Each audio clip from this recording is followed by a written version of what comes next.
ನಮಸ್ತೆ ಪ್ರಿಯ ವೀಕ್ಷಕರೇ ಯಾರ್ಯಾರ ಹತ್ರ ಏನು ರೇಷನ್ ಕಾರ್ಡ್ ಇದೆ ಅಂಥವ್ರಿಗೆ ಕೇಂದ್ರ ಸರ್ಕಾರದಿಂದ ಒಂದು ಭರ್ಜರಿ ಗುಡ್ ನ್ಯೂಸನ್ನು ನೀಡಿದ್ದಾರೆ. ಲಕ್ಷದವರೆಗೂ ಕೂಡ ನಿಮಗೆ ಈ ಒಂದು ಸೌಲಭ್ಯವನ್ನು ಕೊಡ್ತಾ ಇದ್ದಾರೆ ಸ್ನೇಹಿತರೆ. ಅದು ಏನಂತ ಹೇಳ್ತೀನಿ. ಅದಕ್ಕೂ ಮುಂಚೆ ಎಲ್ಲರೂ ಕೂಡ ನಮ್ಮ ಚಾನಲ್ನ ಲೈಕ್ ಮಾಡಿ, ಈ ವಿಡಿಯೋ ಇಷ್ಟ ಆದರೆ ಸಬ್ಸ್ಕ್ರೈಬ್ ಕೂಡ ಮಾಡಿ. ಬನ್ನಿ ನೇರವಾಗಿ ವಿಷಯಕ್ಕೆ ಹೋಗೋಣ. ಸ್ನೇಹಿತರೆ, ಏನಂದರೆ ನಿಮಗೆ ಗೊತ್ತಿರೋ ಹಾಗೆ ಕೇಂದ್ರ ಸರ್ಕಾರದಲ್ಲಿ BJP ಸರ್ಕಾರ ಇದೆ. 3ನೇ ಬಾರಿ ನರೇಂದ್ರ ಮೋದಿಯವರು ಪ್ರಧಾನಮಂತ್ರಿಗಳಾಗಿದ್ದಾರೆ. ಈಗಾಗಲೇ ಬಜೆಟ್ ಕೂಡ ಮಂಡನೆ ಆಗೋ ಚಾನ್ಸಸ್ ಇದೆ. ಅಲ್ಲಿ ಏನಂತ ಹೇಳಿದ್ದಾರೆ ಅಂದರೆ, ಅವರು ನಿರ್ಮಲಾ ಸೀತಾರಾಮನ್ಗೆ ಒಂದು ಒತ್ತಡವನ್ನು ಹಾಕಿದ್ದಾರೆ. ಏನಂದರೆ ಆರೋಗ್ಯ ಇಲಾಖೆ ಒಂದು ಏನು ಬಡವರೇ ಆಗಿರಲಿ, ಮಧ್ಯಮದ ವರ್ಗ ಆಗಿರಲಿ, ಅವರಿಗೆ ಒಂದು ಆರೋಗ್ಯ ಅನ್ನೋದು ತುಂಬ ಇಂಪಾರ್ಟೆಂಟು. ಅದಕ್ಕೋಸ್ಕರ ನೀವು ಆಯುಷ್ಮಾನ್ ಯೋಜನೆಯಡಿ ಎಲ್ರಿಗೂ ಕೂಡ 5 ಲಕ್ಷದವರೆಗೆ ಒಂದು ಉಚಿತವಾದಂಥ ಸೌಲಭ್ಯಗಳನ್ನು ನೀಡ್ತಾಯಿದ್ರು. 5 ಲಕ್ಷದವರೆಗೆ ಫ್ರೀ ಒಂದು ಚಿಕಿತ್ಸೆಗಳನ್ನು ನಾವು ಪಡ್ಕೊಬೋದಾಯಿತು. ಅಂತಹವರಿಗೆ ಇನ್ನು ಮುಂದೆ 10 ಲಕ್ಷದವರೆಗೆ ಕೂಡ ಉಚಿತ ಚಿಕಿತ್ಸೆಯನ್ನು ಕೊಡ್ತೀವಿ.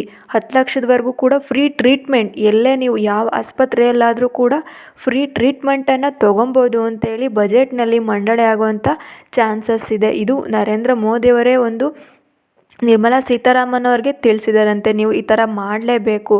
ನಾವು ಇಲ್ಲಿ ಇವತ್ತು 3ನೇ ಬಾರಿ ನಾವು ಪ್ರಧಾನಮಂತ್ರಿಗಳಾಗಿದ್ದೀವಿ ಅಂದರೆ ಅದಕ್ಕೆಲ್ಲ ಕಾರಣ ಬಡವರ್ಗದವರು. ಅಂಥವರ ಒಂದು ಆರೋಗ್ಯವನ್ನು ನೋಡ್ಕೊಬೇಕಾಗಿರೋದು ನಮ್ಮ ಜವಾಬ್ದಾರಿಯಾಗಿದೆ ಅಂತ ಹೇಳಿದಾರಂತೆ. ಇನ್ನು ಆಯುಷ್ಮಾನ್ ಈ ಯೋಜನೆಯಡಿ ತುಂಬ ಜನಗಳಿಗೆ ತುಂಬ ಸೌಲಭ್ಯಗಳನ್ನು ಕೊಡ್ತಾಯಿದ್ರು. ನಮಗೆ ಏನು ಹುಷಾರಿಲ್ಲ ಅಂತಂದರೆ ಒಂದು ಆಕ್ಸಿಡೆಂಟ್ ಆಗಿದೆ, ಅವರಿಗೆ ಸರ್ಜರಿ ಮಾಡಿಸ್ಬೇಕಾಗುತ್ತೆ. ಆವಾಗ ನಾವೇನಾದರೂ ಪ್ರೈವೇಟ್ ಹಾಸ್ಪಿಟಲ್ಗೆ ಹೋದರೆ ತುಂಬ ಖರ್ಚಾಗುತ್ತೆ.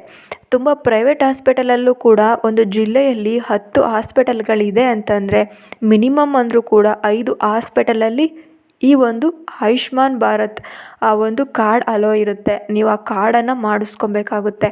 ಆ ಕಾರ್ಡ್ ಇಟ್ಕೊಂಡು ನೀವು ತೊಗೊಂಡೋದ್ರೆ ಆವಾಗ ನಿಮ್ಮ ಬ್ಯಾಕ್ಗ್ರೌಂಡನ್ನು ಚೆಕ್ ಮಾಡಿ ನಿಮಗೆ ಉಚಿತವಾಗಿ 10 ಲಕ್ಷ, ನೀವು 10 ಲಕ್ಷ ಬಿಲ್ ಆಗಿದೆ ಅಂದರೆ 10 ಲಕ್ಷ ನೀವು ಕಟ್ಟೋ ಹಾಗೆ ಇಲ್ಲ. ಆ ಥರ ಈ ಸೌಲಭ್ಯವನ್ನು ಸರ್ಕಾರ ಕೊಡ್ತಾ ಇದೆ ಸ್ನೇಹಿತರೆ. ಹಾಗಾದರೆ ಇದಕ್ಕೆ ಹೇಗೆ ಅಪ್ಲೈ ಮಾಡೋದು, ಈ ಆಯುಷ್ಮಾನ್ ಕಾರ್ಡ್ಗೆ ಹೇಗೆ ಅಪ್ಲೈ ಮಾಡೋದು ನಾವು ಅಂತ ನೀವು ನೋಡೋದಾದರೆ, ಇದನ್ನು ಗೌರ್ಮೆಂಟ್ ಹಾಸ್ಪಿಟಲಲ್ಲಿ ಕೂಡ ನಿಮ್ಮ ಒಂದು ವೆರಿಫಿಕೇಷನ್ ಕೂಡ ಮಾಡ್ತಾರೆ. ಅದಕ್ಕೊಂದು ಪತ್ರವನ್ನು ಕೊಡ್ತಾರೆ. ಅಲ್ಲಿ ನೀವು ಸೈನ್ ಹಾಕಿಸ್ಕೊಬೇಕಾಗುತ್ತೆ. ಅದ್ರ ಜೊತೆ ಹತ್ತಿರದಂತಹ ನಿಮ್ಮ ಒಂದು ಗ್ರಾಮವನ್ನೇ ಆಗಿರಲಿ, ಅಂಗಡಿಗಳಿರುತ್ತೋ ಸೈಬರ್ ಸೆಂಟ್ರಲ್ಲಿ ನೀವು ಅಪ್ಲೈನ ಮಾಡ್ಬೋದು. ಜನರಲ್ಲಾಗಿ ಅಪ್ಲೈ ಮಾಡ್ಬೋದು. ಆದರೆ ನಿಮಗೆ ಇಲ್ಲಿ BPL ಕಾರ್ಡ್ ಅನ್ನೋದು ಮುಖ್ಯ. ನಿಮ್ಮ BPL ಕಾರ್ಡ್ ಮುಖಾಂತರನೇ, ರೇಷನ್ ಕಾರ್ಡ್ ಮುಖಾಂತರನೇ ಇದನ್ನು ಇಶ್ಯೂ ಮಾಡೋದು. ಯಾರ್ಯಾರ ಹತ್ರ ರೇಷನ್ ಕಾರ್ಡ್ ಇರುತ್ತೋ, BPL ಕಾರ್ಡು ಬಡವರ್ಗದ ಜನರು, BPL ಅಂದರೆ ಬಿಲೋ ಪಾವರ್ಟಿ ಲೈನ್ ಅಂತ ಹೇಳಿ ಅವ್ರು ಇರ್ತಾರೋ ಅಂಥವ್ರಿಗೆ ಮಾತ್ರ ಈ ಒಂದು ಆಯುಷ್ಮಾನ್ ಕಾರ್ಡ್ ಇಶ್ಯೂ ಆಗುತ್ತೆ. ಇಲ್ಲ ಅಂದರೆ ಯಾರು ಕೂಡ ಅಪ್ಲೈ ಮಾಡೋದಕ್ಕೆ ಹೋಗಬೇಡಿ, ನಿಮಗೆ ಕೊಡೋದು ಇಲ್ಲ. ಇದರಿಂದ 10 ಲಕ್ಷವರೆಗೂ ನೆರವಾಗುತ್ತೆ. ಸರ್ಕಾರ ಹೊಸದಾಗಿ ಒಂದು ಚಿಂತನೆಯನ್ನು ಮಾಡ್ತಾ ಇದೆಯಂತೆ. 5 ಲಕ್ಷ ಅಂದರೆ ತುಂಬ ಕಮ್ಮಿ ಆಯಿತು. ಹಾಸ್ಪಿಟಲಲ್ಲಿ ಮಿನಿಮಮ್ ಸರ್ಜರಿ ಅಂದರೂ 2-3 ಲಕ್ಷ ತೊಗೊತಾ ಇದ್ದಾರೆ.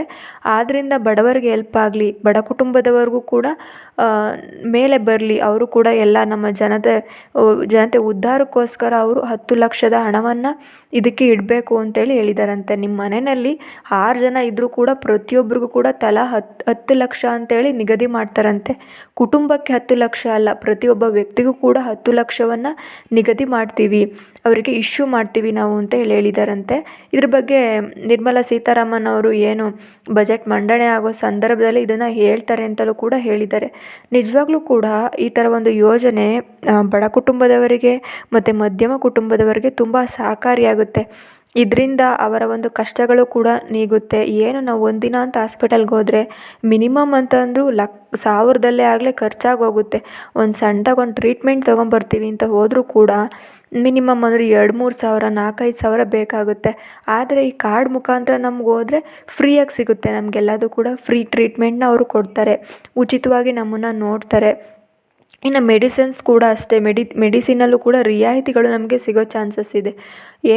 ಈಗ ಒಂದು 200 ರೂಪಾಯಿ ಕೊಟ್ಟು ಮೆಡಿಸಿನ್ನ ತೊಗೊಬೇಕು ಅಂತ ಅಂದ್ಕೊತೀವೋ, ಆದರೆ ಅದರಲ್ಲಿ ಒಂದು 70 ರೂಪಾಯೋ 80 ರೂಪಾಯೋ ಆ ಥರ ಮೆಡಿಸಿನಲ್ಲೂ ಕೂಡ ನಮಗೆ ಬೆಲೆ ಕಮ್ಮಿ ಮಾಡಿ ಕೊಡ್ತಾರೆ, ರಿಯಾಯಿತಿ ದರದಲ್ಲಿ ನಮಗೆ ಕೊಡ್ತಾರೆ.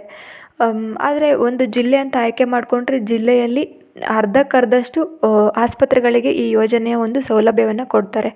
ಎಲ್ಲ ಒಂದು ಆಸ್ಪತ್ರೆಗಳಿಗೂ ಕೂಡ ಈ ಯೋಜನೆನ ಕೊಡಲ್ಲ. ಅರ್ಧಕ್ಕರ್ಧ 10 ಜಿಲ್ಲೆ ಅಂತಂದರೆ ಅರ್ಧ ಆಸ್ಪತ್ರೆಗೆ ಈ ಯೋಜನೆನ ಕೊಡ್ತಾರೆ ಸ್ನೇಹಿತರೆ. ಇನ್ನೂ ಕೂಡ ಹೆಚ್ಚಿನ ಮಾಹಿತಿಯನ್ನು ತೊಗೊಂಬರ್ತೀವಿ ನಾವು. ಇದೇ ರೀತಿಯ ಮಾಹಿತಿಗಾಗಿ ನಮ್ಮ ಚಾನಲ್ನ ಸಬ್ಸ್ಕ್ರೈಬ್ ಮಾಡ್ಕೊಳ್ಳಿ. ಈ ವಿಡಿಯೋ ಇಷ್ಟ ಆದರೆ ಲೈಕ್ ಮಾಡಿ, ಶೇರ್ ಮಾಡಿ. ಥ್ಯಾಂಕ್ ಯು, ಧನ್ಯವಾದಗಳು.